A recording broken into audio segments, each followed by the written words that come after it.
সারা দেশের মতো নানা আয়োজনে সিলেটেও বরণ করে নেওয়া হচ্ছে বাংলা নতুন বছর। সকাল থেকেই নাচ গান আর বর্ণিল পরিবেশনায় মুখর হয়ে উঠেছে সিলেট নগরী। বিভিন্ন সাংস্কৃতিক সংগঠনের উদ্যোগে বর্ষবরণের আয়োজনে অংশ নিয়েছেন বিভিন্ন বয়স ও পেশার মানুষ। বর্ষবরণের আরো খবর জানাতে সিলেট থেকে যুক্ত হচ্ছেন সহকর্মী সাকিব আহমেদ মিঠু। মিঠু, শুভ নববর্ষ আপনাকে। আপনি এখন যেখানে আছেন সেখানে কি কি আয়োজন চলছে জানতে চাই।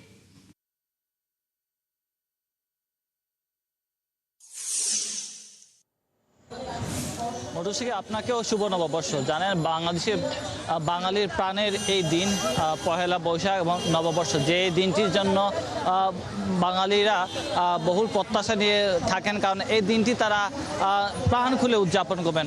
বাঙালিদের মানুষের যেমন সারা বাংলাদেশের বিভিন্ন প্রান্তে যেমন পহেলা বৈশাখের নববর্ষ তো উদযাপন হচ্ছে, সেই সাথে দেশের নানা প্রান্তে যে বাংলা ভাষাভাষী মানুষরা আছেন, বাঙালিরা আছেন, তারা এই দিনটা কিন্তু আনন্দের সাথে উদযাপন করছেন। আমি এই মুহূর্তে আছি সিলেটের সবচেয়ে পরিচিত যে জায়গা, সিলেটের কিন বিচ, যেটা হচ্ছে সুরমা নদীর পাড়ে।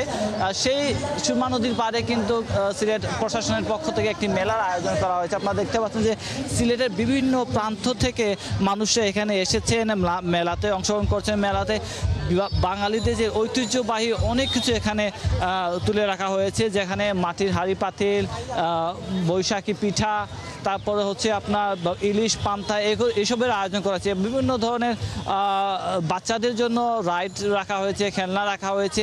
এসব উপভোগ করছেন এই সিলেটের বিভিন্ন এলাকা থেকে আসা মানুষরা। এছাড়াও কিন্তু যে সারদা হলের সামনে সাংস্কৃতিক সন্ধ্যা রাখা হয়েছে এবং বিকালে সকাল থেকে আসলে বিভিন্ন সংগঠনরা নাটক, আবৃত্তি, গান দিয়ে আসলে পুরো দিনটা উদযাপন করছেন। এছাড়াও বলে রাখি, সিলেটে ব্লুবার স্কুলের শ্রুতির আয়োজনে চলছে সাংস্কৃতিক অনুষ্ঠান। এছাড়া আরও রয়েছে জেলা প্রশাসনের পক্ষ থেকে সিলেটের বিভিন্ন স্কুলগুলোতে অনুষ্ঠান রয়েছে।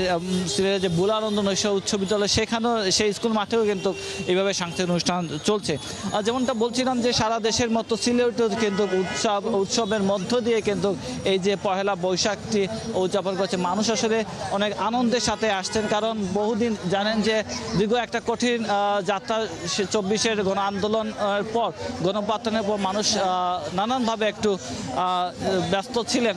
তারপরে এমন একটা দিন আসলে তারা পেয়েছেন, যে দিনটা ধন্যবাদ মিঠু আপনাকে। আপনি থাকবেন, পরবর্তী আপডেট জানতে আবারও যুক্ত হবো আপনার সঙ্গে। দর্শক, সিলেটের বর্ষবরণের আয়োজনের খবর জানাচ্ছিলেন সহকর্মী সাকিব আহমেদ মিঠু।